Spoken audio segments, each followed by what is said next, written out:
are going to look at how you can incorporate these new tools into your workflow. So we'll first look at precision and compliance in a medical device industry. In this case, they were looking at just a specific metric. It was the diameter of catheters. But the big challenges they were running into was, they were doing capability analysis regularly, but always manually. So getting an extract of the data, bringing it into Minitab, doing some data cleanup, and then running stat, quality tools, capability analysis.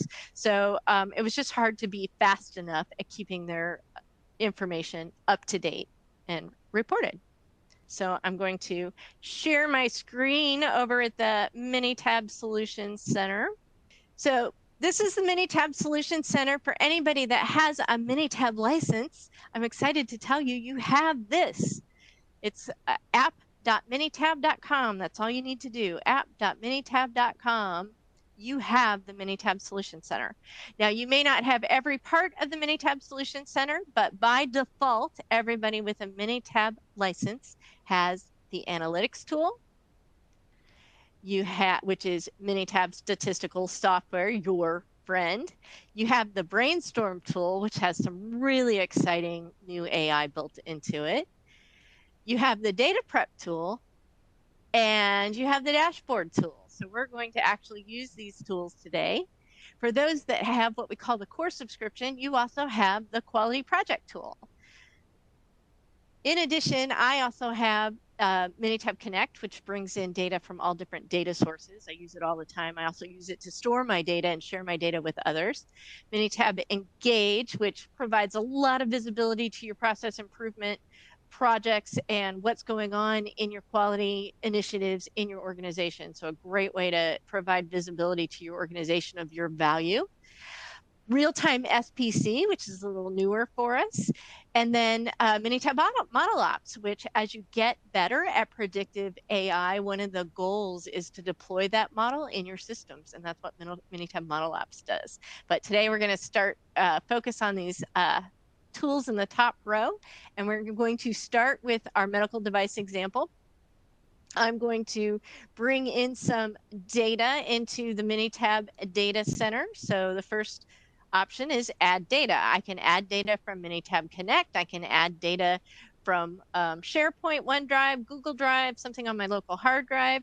It can be an Excel file. If it's coming through Minitab Connect, that's our best way to actually bring in data that's from data sources like databases, CRM tools, any kind of SQL database, for example. Minitab Connect kind of replaces what we used to use ODBC for. So a way to bring connected data workflows into Minitab. I'm going to just bring in a CSV file. So I'll click open. The Minitab Data Center allows you to kind of quickly see what's in your data, which I love. And in addition, as I'm kind of looking at my data here, I might see a few things. One thing I see is that, oh, my ID says my data is in the wrong order. So maybe I want to put my data in the right order. I can do that by actually just clicking on here and saying sort. So I can do a quick sort ascending. And I'll do that. And now I've got my data in the right order. Or I can actually use generative AI to help me clean up my data. So I click the Minitab AI button. And one thing I see here is my line column is a numeric column. Line really is a category, manufacturing line. There's no real ordering there. So I want to change that to a categorical column. So I'm going to tell Minitab AI, I want to change my line column to text. All right. And so what it's going to do is, there it goes, it changed line to text and generated all the steps that it needed to do that. Now we see it's generating steps. I also in here can look at the data cleanup steps. So in this case, I didn't do a lot. I sorted and I changed the line to text. If I did something wrong, I can delete the step. But more importantly, I can export and import steps. So I can save this workflow. So when I have the next data set or my data has updated, I can just run it again because I've saved those import steps, or I can import those steps and rerun them again and again and always bring in the latest data. So, you know, I mentioned I'm following college football right now.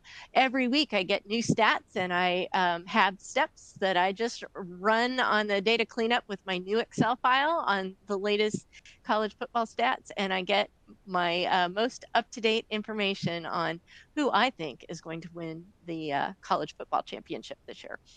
So you can see also we've added this little picture so you can watch your workflows. But here is how we're automating our analysis. Again, we're using a combination of automated AI and generative AI over here with the conversation on cleaning up your data. Pretty cool, right? All right, now I want to take this data and quickly look at it. Well, you can take the data from your data center and either just open it in an existing Minitab project or a new project, or I'm going to open it in a new dashboard. So I'll choose new dashboard. I'm really excited about this one because it's fun. If you want to, you can tell Minitab AI to just quickly generate a dashboard for you. So it's not going to be perfect. I don't even know what it'll be, actually. We'll see. I want it to use that data that's coming in and generate a dashboard. It's just a nice way to get started, right? So I'm going to, it's telling me it's coming from the catheter data diameter worksheet. Here are the columns in that spreadsheet that are coming through my data center. I'm going to turn that off a minute. Let's look at the dashboard it came up with. So it came up with pretty quickly. All right, it knows my most important variable is diameter. Figured that out probably from the name of the worksheet. But I'm looking at what my mean diameter is right now, which I'm supposed to be at 2. It's at 2.005. So I know I've got a little bit of a problem. Got a time series plot, looks relatively stable. But what's also really nice is I can actually change things. So for example, I don't necessarily care about ambient temperature and calibration, that relationship. But what I do care about is I am going to remap that data, and instead of the calibration offset, I'm using catheter diameter. So I'm using that same, I could have brought in multiple spreadsheets. I'm using the same spreadsheet. I'm going to keep ambient temperature, but I'm going to change this one to diameter. So there it is. Click OK. And now I'll rename this and say, oops, I can move these around too. I'm going to rename this to just diameter by temp. And now, actually, I do see some important insights here. I saw in my time series plot, and I could replace this with a control chart if I wanted to, that my process seems relatively stable. But down here in my diameter, I do see it's going up as my temperature increases. My diameter seems to be increasing. That's pretty important. I can see supplier 1, supplier 2, don't see a lot of changes there, but they're kind of interspersed in here. I might want to look at supplier a little more. Here I've got a heat map by shift. Wow, I see that if I look at, this is the mean diameter. It definitely is higher in the day shift than in the night shift. So that's pretty important. And that would be, you know, I saw that really in the diameter by temperature, right? Because the day shift is probably warmer than the night shift. So I love this because I get immediate insights, right? I can also go, I'm going to do one more thing. I'm going to, in this case, open dialog box and actually look then at that ambient temperature. But this time I'm going to do it by shift. So I'm just going to add this. Note what this is using. This is actually using our graph builder. So that same graph builder you have in Minitab, we have built into Minitab dashboard, so you don't have to learn another tool. But I want to actually do this histogram by shift. I'll drag it over, and wow, we can see that difference right there. Now, my ultimate goal here was to do a capability analysis. That didn't come out automatically, but I can add it. I'm going to move this down.